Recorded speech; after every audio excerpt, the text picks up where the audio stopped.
In the last decade, something changed in the DNA of the gaming industry. It wasn't the graphics, those are better than ever.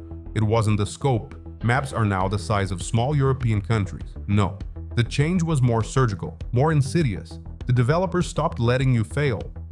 Hello everyone, this is the Paladin, and today we are peeling back the skin of modern game design to look at the rot underneath. We're talking about why your $70 AAA adventure feels less like an epic journey and more like a guided tour through a sterilized gift shop. Because when you remove the possibility of real failure, you don't just make a game accessible, you kill the very soul of the medium. But first, let's define our terms. What is real failure? In the golden age of RPGs, failure wasn't just a reload last save screen. Failure was a teacher. It was a narrative branch. If you played Morrowind and you accidentally killed a key NPC, the game didn't magically resurrect them. It gave you a cold, hard text box. With this character's death, the thread of prophecy is severed. Restore a saved game to restore the weave of fate, or persist in the doomed world you have created. Persist in the doomed world. That is the most metal sentence in gaming history. It told the player, you screwed up. Your choices have consequences. The world is yours to save or yours to break. Modern design, however, is obsessed with frictionless play. The industry has become terrified of the bounce rate, that terrifying metric where a player gets frustrated and closes the game. To prevent this, they've removed every sharp edge. Hand-holding is now mandatory. Navigation? Just follow the golden breadcrumb trail on the floor. Problem solving?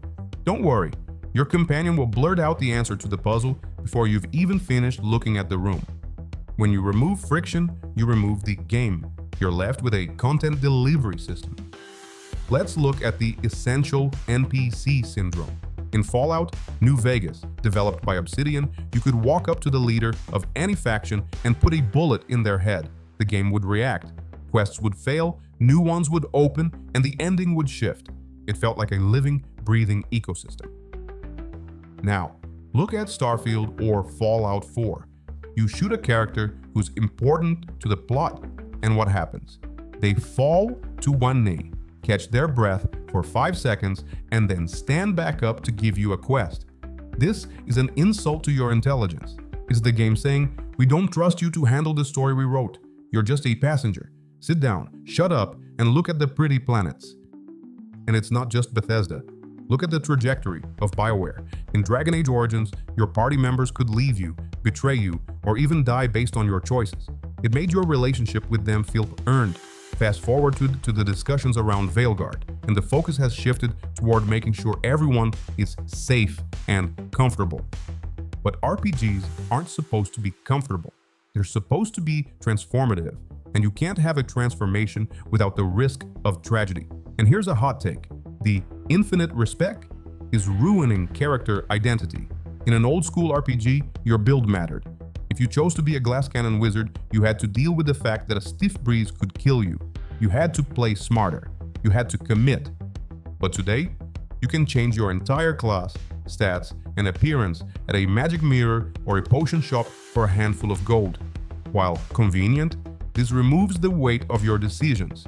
If I can be anything at any time, then I am nothing. My character has no history, no struggle, and no specialized role. The struggle to make a bad build work is where some of the best gaming memories are made. By allowing players to opt out of their mistakes instantly, developers are robbing us of the satisfaction of overcoming our own poor choices. But why is this happening? Well, follow the money.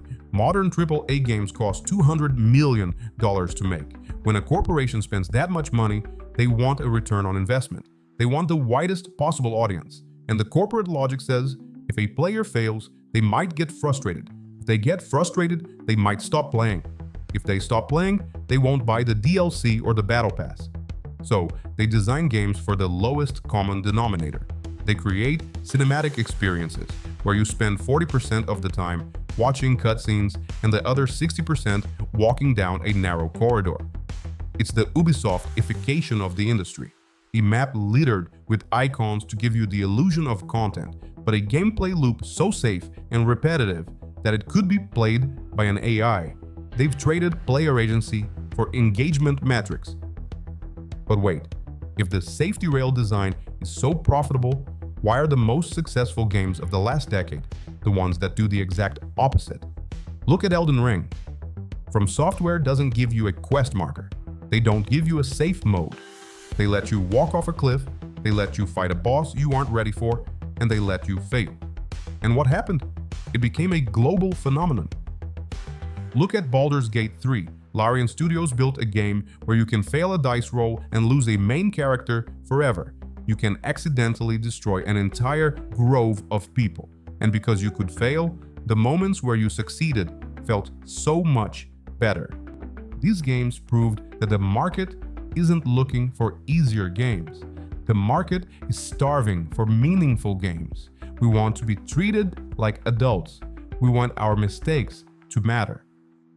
There's a psychological reason why you're feeling gamer burnout. When you play a game where you can't truly lose, your brain knows.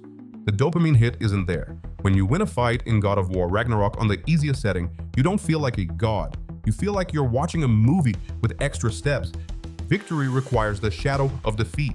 Without the possibility of losing your progress, your gear, or your companions, the victory is just a hollow animation. It's why we remember our first time beating a boss in Dark Souls, but we can't remember a single fight from most modern action adventures. One is an achievement. The other is just a chore checked off a list. We need to stop praising convenience when it comes at the cost of depth. We need to tell developers that we aren't afraid of a game over screen. We aren't afraid of losing progress. We aren't afraid of having to actually read a quest log instead of following a glowing line on the ground. Modern gaming didn't become easier because we got worse at playing. It became easier because the people making it became afraid of us. Afraid we'd leave. Afraid we'd find something else to do. Well, I've got news for them. We're already leaving.